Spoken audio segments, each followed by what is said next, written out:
Welcome back to Kringle's Christmas Stories, brought to you by Kringle's Christmas Shop, home of Comet's Choice premium reindeer food. Tonight's story, well, it takes us on a journey through the rolling hills of Italy, on a special night too, the eve of Epiphany.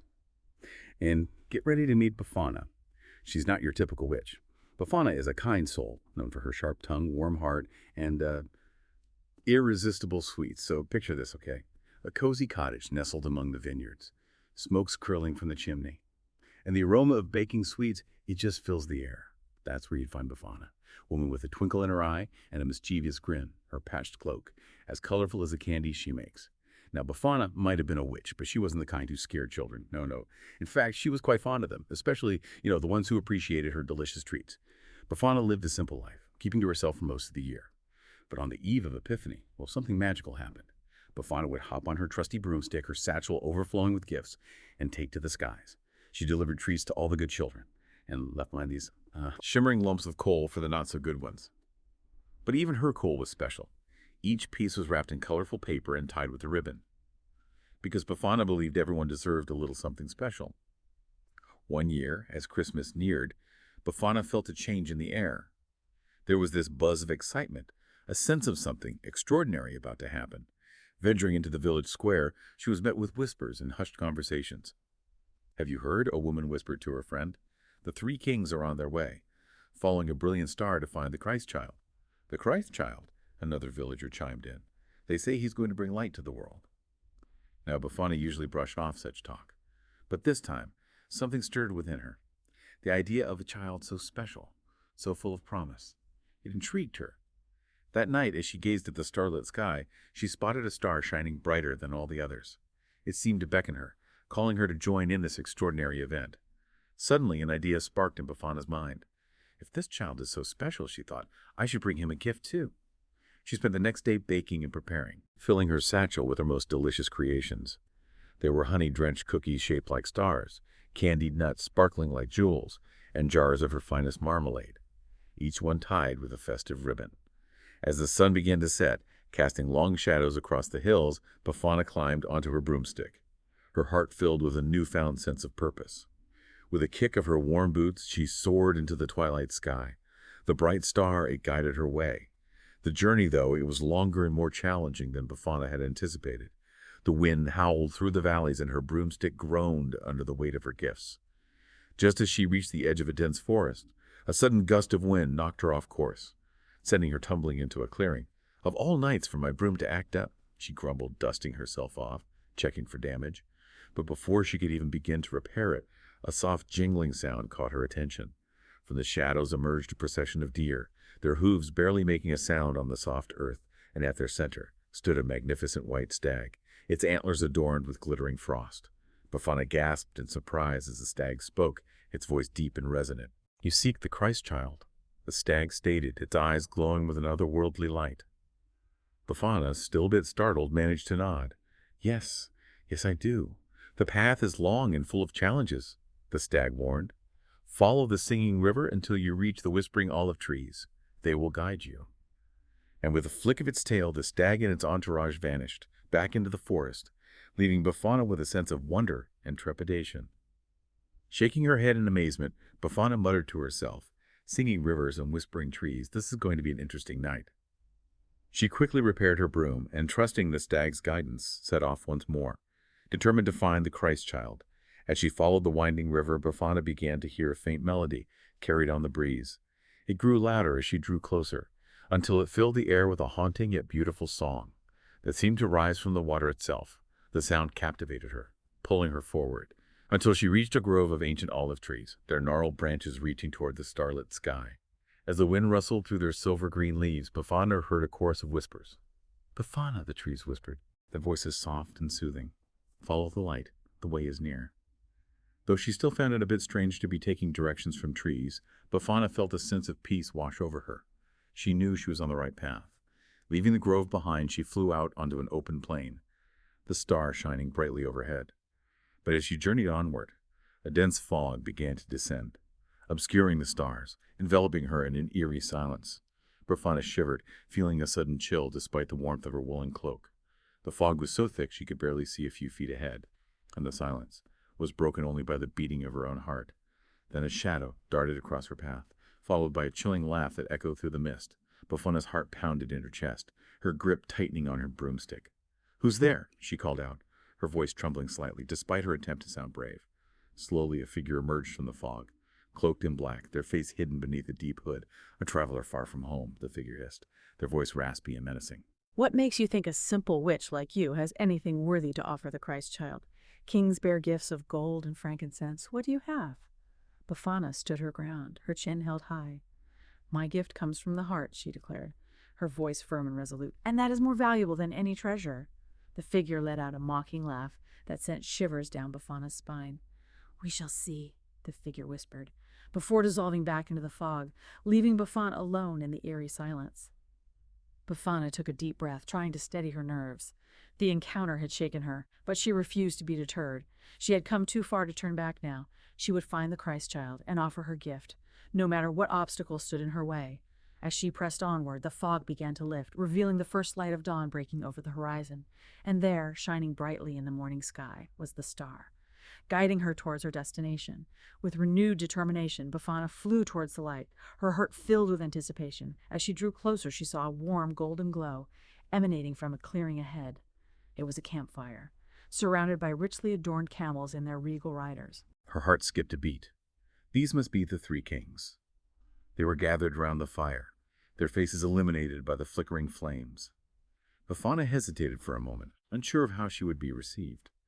But as she approached, one of the kings, an elderly man with a kind smile and piercing blue eyes, looked up and greeted her. "Welcome, traveler," he said, his voice warm and welcoming. "What brings you to this holy place?" "I seek the Christ child," Befana replied, bowing her head respectfully. "I bring a humble gift." The other two kings turned to face her, their expressions curious. "You are welcome to join us," said the second king, a younger man with a gentle demeanor, his robes shimmering in the firelight. "The star guides us all." Befana felt a wave of relief wash over her. She was grateful for their acceptance and eager to continue the journey alongside these wise and noble men. As they traveled together, Befana listened intently to the king's stories of their long and arduous journey. They spoke of the treasures they carried: gold, frankincense, and myrrh, gifts fit for a king. Befana felt a pang of doubt as she looked at her own humble satchel. "My gift seems so small in comparison," she confessed, her voice barely above a whisper. The third king, the youngest of the three, placed a reassuring hand on her shoulder. "A gift given with love," he said, his voice soft yet firm, "is greater than all the treasures of the world." His words filled Befana with a renewed sense of confidence. She knew that her gift, though simple, was given with all her heart, and that was all that truly mattered. Finally, as the sun rose higher in the sky, they arrived at their destination. It was a humble stable, bathed in the soft golden light of the star. Inside, lying peacefully in a manger, was the Christ child, his tiny form wrapped in swaddling clothes. Beside him stood Mary and Joseph, their faces radiating with love and awe. Befana hesitated at the doorway, her heart pounding with a mix of excitement and trepidation. She had come so far, overcome so many obstacles, but now standing on the threshold of this sacred space, she was suddenly filled with doubt. "What if my gift isn't enough?" she whispered, her voice filled with uncertainty. Sensing her anxiety, the eldest king, Melchior, smiled gently and offered words of encouragement. "Go," he said, his voice calm and reassuring. "He will see the love in your heart." With trembling hands, Befana stepped inside the stable. The air was warm and peaceful, filled with a sense of awe that seemed to emanate from the manger where the Christ child lay. She knelt beside the manger, placing her humble satchel of treats among the other gifts, gifts that undoubtedly outshone her simple offerings. But as she gazed at the child, a wave of emotion swept over her. His eyes, so bright and full of wisdom, seemed to look directly into her soul. In that moment, all her doubts melted away. The child smiled, a smile that seemed to light up the entire stable, and Befana felt a warmth unlike any she had ever known. It was a feeling of pure joy, of acceptance, of belonging. When she finally left the stable, the world felt different somehow. It was as if a veil had been lifted, and everything appeared brighter, lighter, and more full of hope. Even the star above seemed to wink at her, as if to say, "You were always meant to be part of this story." From that day forward, Befana's life was forever changed. The encounter with the Christ child had ignited a spark within her, a spark of love and generosity that she could no longer ignore. Each year, on the eve of Epiphany, she would soar across the skies, her broomstick laden with gifts for children. It was her way of honoring the Christ child and sharing the joy and hope that she had found that magical night. Her journey became a legend, whispered among families and passed down through generations. It served as a reminder that even the simplest gifts given with love could light up the darkest nights and bring joy to hearts both young and old. As for that mysterious figure in the fog, well, some say it was a test of Befana's courage, a challenge to overcome her doubts and fears. Others believe it was manifestation of her own insecurities, a shadow self that she needed to confront. Whatever the truth may be, one thing is certain. Befana never let fear stop her again. Each epiphany, as she flew beneath the stars, her heart overflowed with the magic of that night, a night that had forever changed her life and filled it with purpose. And so the legend of Befana, the kind witch who delivers gifts on the eve of Epiphany, continues to be told, inspiring children and adults alike to embrace the spirit of giving and to remember that the greatest gifts are those given from the heart. And that, my friends, is the story of La Befana and the Starlit Quest, a tale of hope, of generosity, and of the transformative power of love. As Befana knelt there in the stable, a strange feeling washed over her. It wasn't just the awe of seeing the baby Jesus, although that was certainly powerful. It was a sense of belonging, almost as if she had finally found her place in the world. She'd always been a bit of an outsider, living on the edge of the village, content with her solitude. But now, surrounded by these travelers who'd journeyed from afar, drawn together by the same stars, she felt this sense of community she had never known before. Even the animals in the stable, they seemed to share in the peace and joy of that moment. The ox lowed softly. The donkey, well, he brayed a gentle greeting, and the sheep huddled close, their eyes fixed on the manger. Befana stayed in the stable for a long time, just basking in the warmth and love that filled the air. She watched as the three kings presented their gifts, each one a symbol of wealth and power. But as she observed their faces, she realized their true gifts. They weren't the material objects they carried. No, but the love and reverence they held in their hearts. Melchior, the eldest king, presented his gift of gold, a symbol of kingship and authority. But as he knelt before the child, his eyes, they were filled with humility and wonder. Caspar, the second king, offered frankincense, a fragrant resin used in religious ceremonies. Its sweet aroma, it filled the stable, creating this atmosphere of peace and tranquility. And Balthazar, the youngest king, he presented myrrh, a precious oil used for anointing and healing. Its scent was both earthy and spiritual, a reminder of the child's divine nature. As Befana watched this exchange of gifts, she realized that her own humble offerings, they were just as valuable. The treats that she had made with her own hands, imbued with her love and care, they were a symbol of the simple joys in life, really. They represented the warmth of hearth and home, the sweetness of shared moments, and the generosity of spirit. When the time came for Befana to leave, well, she felt a pang of sadness, but she knew the memory of this night, it would stay with her forever. She bid farewell to the kings and to Mary and Joseph, promising to return again next year.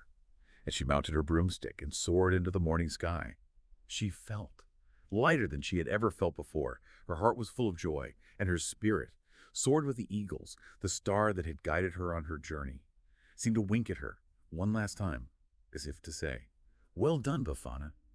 From that day forward, Befana's life, it was never the same. She had found a new purpose, you see, a mission that filled her heart with meaning. She went back to her village, but she wasn't content, to live in solitude anymore. No. She began to visit the children more often, sharing her stories and her treats. And on the eve of Epiphany, well, she'd gather the children together and tell them the story of her journey to Bethlehem. She told them about the singing river, the whispering olive trees, and that mysterious figure, too, in the fog. Yeah, she described the majesty of the three kings and the awe-inspiring presence of the baby Jesus, too, and Befana. She reminded them that the greatest gifts are those given from the heart. As the years went by, Befana's legend, well, it grew. She became known all throughout Italy as the kind witch who brought gifts to children on the eve of Epiphany. Parents would tell their kids, "Be good, Befana's watching."